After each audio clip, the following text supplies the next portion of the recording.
Assalamualaikum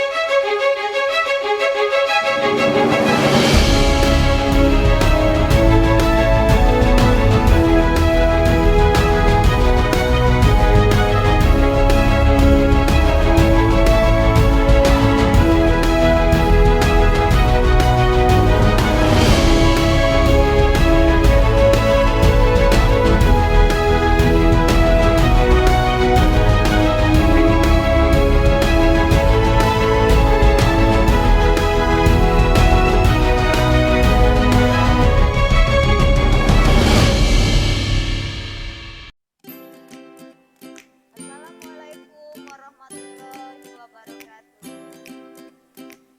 Apa kabar anak-anak? Jumpa lagi ya dalam program pembelajaran jarak jauh yang bekerja sama dengan Dinas Pendidikan Kota Cirebon, Kecamatan Lemah Bungkuk.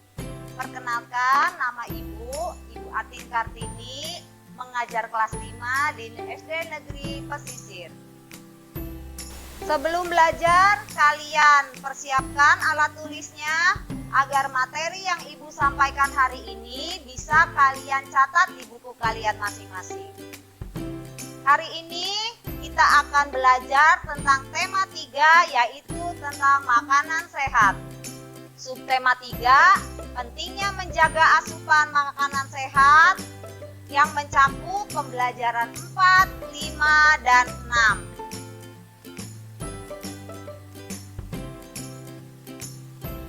Tujuan pembelajaran kita hari ini, yang pertama, supaya siswa dapat menelaah beragaman sosial budaya masyarakat.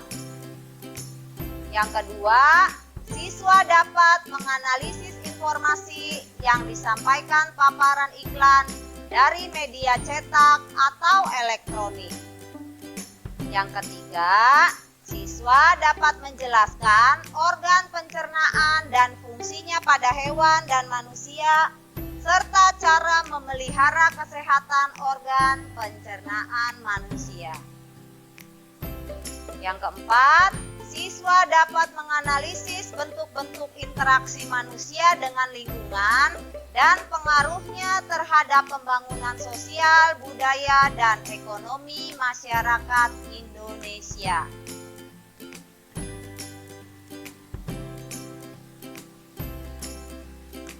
Baiklah anak-anak, kita akan masuk ke materinya, yaitu keragaman sosial budaya Indonesia.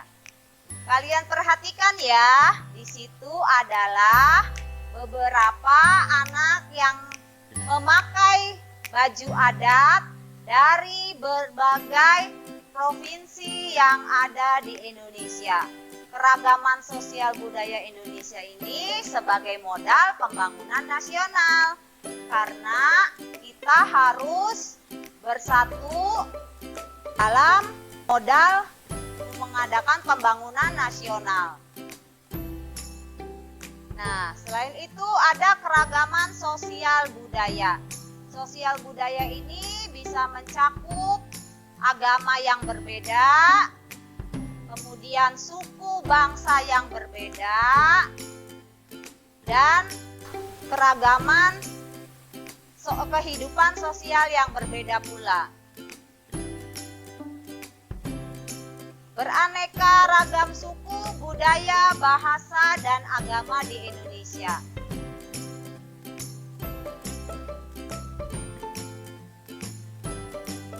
Nah, seperti kalian ketahui sebelumnya, Indonesia itu beragam suku, bangsa, agama. Namun perbedaan suku, bangsa, dan agama yang kita miliki bukan berarti kita akan berpisah atau sesuai kata pepatah, bersatu kita teguh, bercerai kita runtuh. Namun kita dengan adanya keberagaman ini justru mempersatukan kita dalam wadah Negara Kesatuan Republik Indonesia untuk menciptakan negara Indonesia yang bersatu.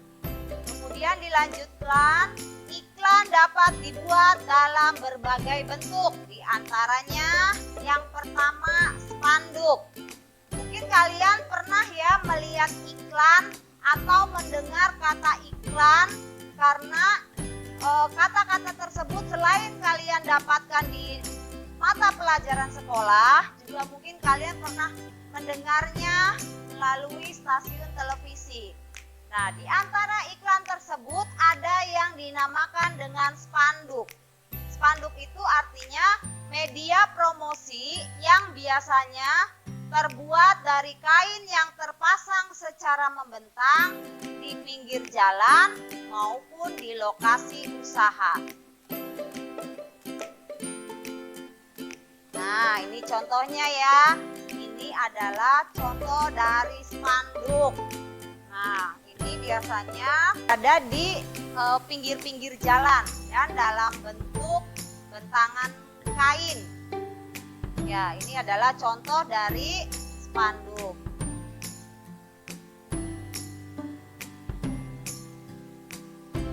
Nah, ini juga sama contoh dari spanduk ya. Mungkin kalian sering lihat nih di pinggir-pinggir jalan yang jual nasi uduk, ya, yang jual jajanan. Mungkin kalian pernah, salah satunya kalian lihat. Ini merupakan salah satu contoh juga dari spanduk.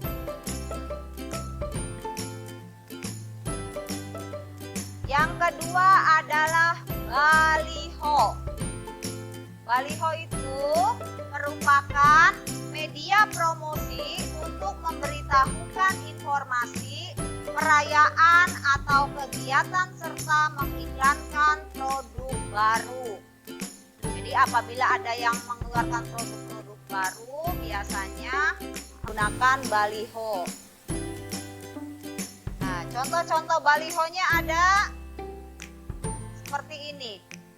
Tuh, selamat datang di Kulon Progo. Nah, biasanya kalian lihat di jalan-jalan dan baliho itu biasanya terpampang besar ya, supaya bisa terlihat oleh semua yang membaca atau pengguna jalan. Tuh, kemudian ini promo promo suatu produk ya, atau promosi dagangan. Kemudian yang ketiga ada yang disebut neon box. Neon box itu media promosi juga berbentuk box atau bentuk lain yang di dalamnya diterangi lampu neon. Neon box biasanya dapat mencuri perhatian pada malam hari dan diletakkan di lokasi usaha. Nah, di sini kita lihat ya, contoh-contoh neon box. Tuh, seperti ini ya.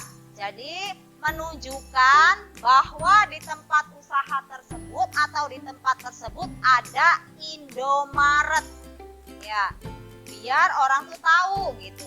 Nah, neon box ini apabila siang memang tidak terlihat semarak, karena neon box itu akan terlihat bagus ketika malam hari, ketika lampunya menyala. Jadi orang bisa melihat, oh seperti ini tulisan Indomaret. Nah, terlihat lebih menarik atau lebih semarak. Kemudian ada contoh juga seperti ini tentang susu ya, susu beruang.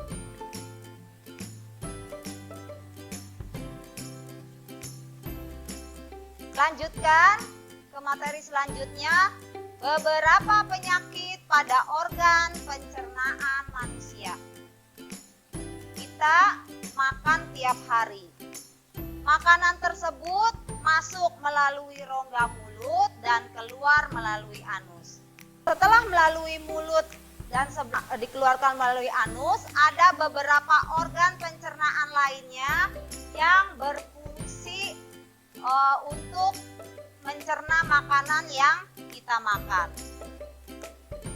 Nah, di situ karena kita sering mengkonsumsi makanan tanpa kita tahu apakah itu makanan sehat atau tidak, nah, akan menimbulkan beberapa penyakit, diantaranya yang pertama tifus.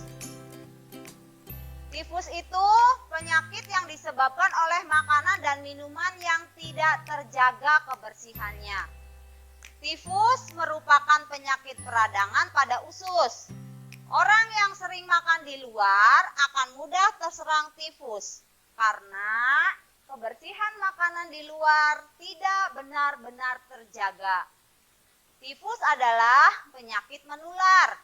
Gejala tifus adalah demam tinggi, tubuh menggigil, lemah, dan mual. Kemudian yang kedua yaitu radang usus buntu. Radang usus buntu terjadi karena ampas kotoran yang tidak tercerna menumpuk di usus buntu, terutama di bagian umbai cacing. Ampas kotoran yang tidak tercerna tersebut berasal dari makanan yang sulit diuraikan, misalnya biji cabai. Penumpukan kotoran menyebabkan umbai cacing menyempit dan terinfeksi kuman. Akibatnya, umbai cacing akan meradang. Gejala yang ditimbulkannya adalah tubuh demam dan perut kanan bawah terasa nyeri. Perut terasa mual dan disertai muntah. Nah, di sini untuk melatih pemahaman kalian dalam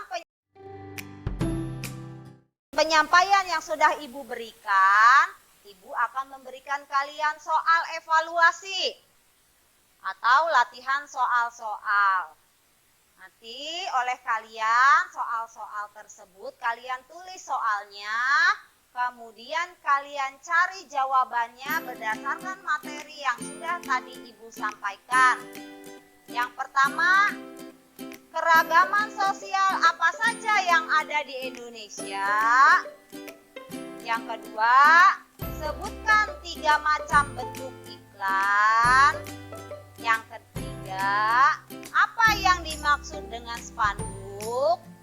Yang keempat, bagaimana gejala pada penderita tifus? Dan yang kelima, apa tindakanmu jika gangguan pencernaan terus terjadi? Baiklah anak-anak, demikian penyampaian materi yang dapat Ibu berikan di hari ini.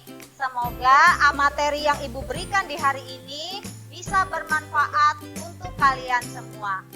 Ibu akhiri, wabillahi taufiq wal hidayah. Wassalamualaikum warahmatullahi wabarakatuh.